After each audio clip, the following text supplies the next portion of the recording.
video, and the light not that good. So I can get used to talking to the camera because honestly, I feel awkward, and usually I make videos with just music because I don't want to talk. I just want to show you how to do hair.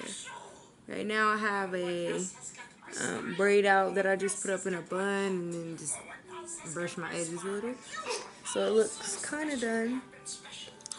And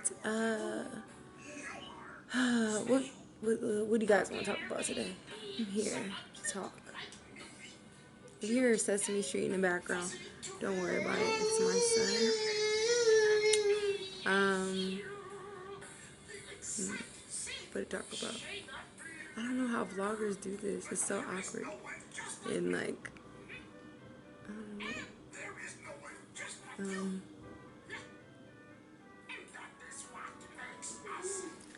I guess today we can talk about basically just living for yourself. I guess right now that's something I struggle with. I just started my walk, giving my life to Christ, and it's very hard because that's what this video is going to be about. The top 5 things probably you too, but that I struggle with about giving my life to Christ. Number 1, this is my hardest one, basically being bold in my faith and not trying to fit in with what other people are doing, which is very hard for me because I've always been the one to, like, you know, going out clubbing. I like hanging out. When you hang out, you know, people around you, they want to smoke and drink and twerk. I don't know. And like, you're surrounded by those things and you can't be anymore. So you just feel like an outcast. Like, it's like you want to hang out because then people think you're acting funny, but then you don't want to hang out because you feel like you will kill the party, like you're the party pooper. So it's very hard. So you feel like an outcast, but then you feel shady because you're not hanging out too. So it's like a very uncomfortable spot to be in. So that's like my number 1 thing.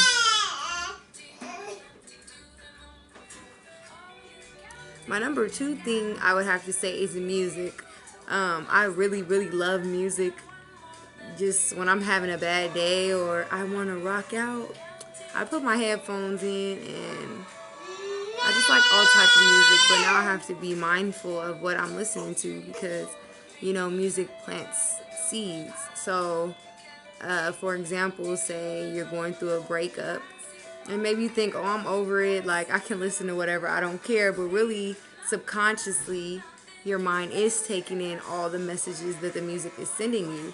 So right now you're thinking you're strong, you're good after your breakup, and then you're listening to like sad love songs, and then later, a day or 2 later, you're wondering, why am I so sad? Why am I missing this person? I thought I healed from the situation, and you didn't because you're listening to that music that you don't want to give up. And I struggle with that. Also, I'm on my celibacy journey, so again, you have to be mindful of the type of music you listen to. Can't be riding around listening to R. Kelly and Jodeci anymore because that's interfering with my journey. So, yeah, that's very important. I think the number 3 thing is just the everyday battle against your flesh. Like, your flesh wants to do everything the Bible says not to do. So you just feel like, gosh, what can I do? But at the same time, it was like when I was doing everything to fulfill my flesh, or when I was doing everything I thought was fun, I always, at the end of the day, always felt empty.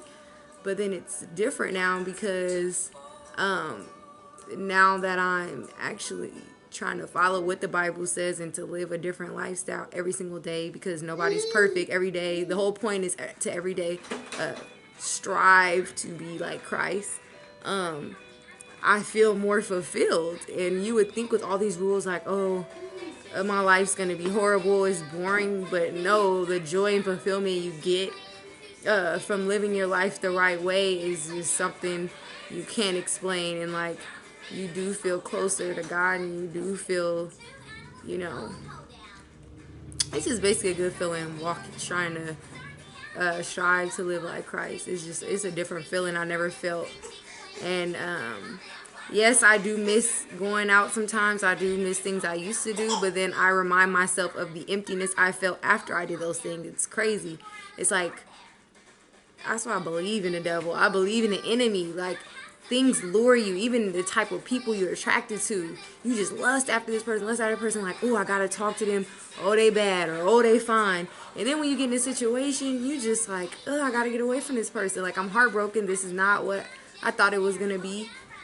Because you didn't listen. And you're going after what your flesh wants. Your flesh and your heart is deceiving.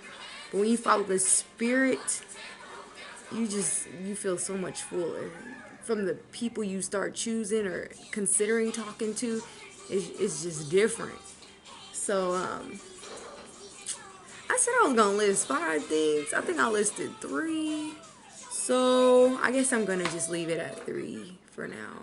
I mean, there's other struggles, but those are my 3 main ones. So, basically just like, I don't know. It's more. I should have probably wrote this down and been more organized, but I just want to be real. I guess, well, I would say my 4th struggle is during this time I really had to learn how to trust God. Like, every time something happened, I would always try to just fix things myself. And you can't do that. Like, when you give your life to Christ, this is how I know, like, the word is real, this life is real. It's like, as soon as you say that, bad things really do start happening. Like, everything starts coming at you at one time to, like, throw you off track. When I was out there living and doing whatever, like, it felt like I was just cool. Like, nothing was really happening. But ever since I decided to change my life, just everything started happening at once. Like, this is crazy. But I was going somewhere with this, and I just lost my thought.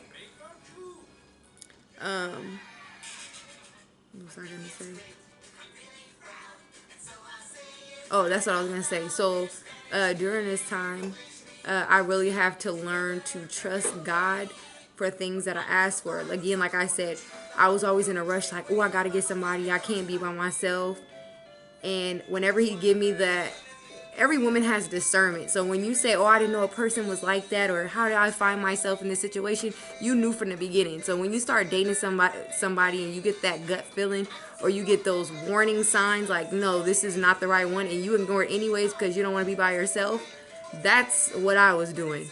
I wasn't trusting God because I wanted somebody on my own time, and it ended up setting me back. The type of people I was choosing were not good for me.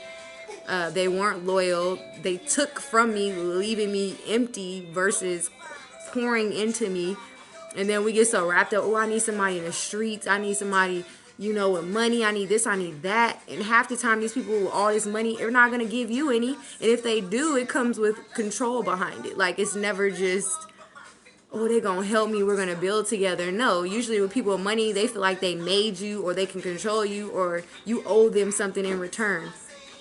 And then you got to worry about, oh, are they messing with this person? Are they messing with that person?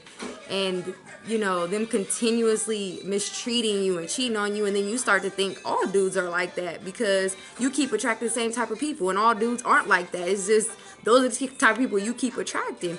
And then instead of allowing ourselves to heal, before our next relationship, we jump to another person because we don't want to be by ourselves. And we're scared to mourn. It's okay to cry, be sad, be alone. It's a good thing. It's healthy. Like, do it. And we don't allow ourselves to do that. And I'm guilty of that too. I wanted to just talk to different people because I didn't want to be by myself. And it ended up hurting me. I ended up still being by myself and depressed and empty and just mad at myself for even wasting my time. Like, man, I didn't trust God to bring somebody. You know what I mean? I didn't listen to his warning signs, and it could have saved me from a lot of things that I've been through. I mean, now I have a testimony, but I'd rather not have a testimony. I'd rather be married right now with a, I don't know. I don't know where I was going somewhere, but basically now I want to do things the right way. I mean, I have another day to live. I have mercy. God's giving me grace, mercy, and He's blessing me more now that I'm choosing to follow what He's asked me to do versus before. Like, God's always blessed me. I've always been thankful, and I always see Him pour into my life, but it's just different now. Like, opportunities I was fighting for before come a little easier. Not that they come easy, because there's still going to be trials and things coming against it, but I'm starting to see things and find myself in ways I never found myself before. Like, recently, I post pictures on Facebook. I did a big chop, and a part of that was just me, like, wanting a fresh start. Not saying I don't like fake hair and I'm against perms or anything, but, like, this is me. I just wanted to start all over. He's getting mad. I just wanted to start all over and just have a fresh start. Like, it's my hair. Like, I don't know. Hair is a big thing too. I mean, I don't know. I feel like this is what God gave me. This is what He created me with. Like, why do I need to have straight hair all the time? Like, I don't understand. Okay, I'm gonna cut this video short, but I'll probably come back with a part 2 when I get my thoughts together. But this was just like a brief overview of some of the things I will be talking about. I do still like doing hair and makeup and stuff, but I want to use the platform God gave me to touch and reach other people going through the same thing that I'm going through. So I hope you guys enjoyed this video. Give me more ideas of what you guys want to hear. Please share and comment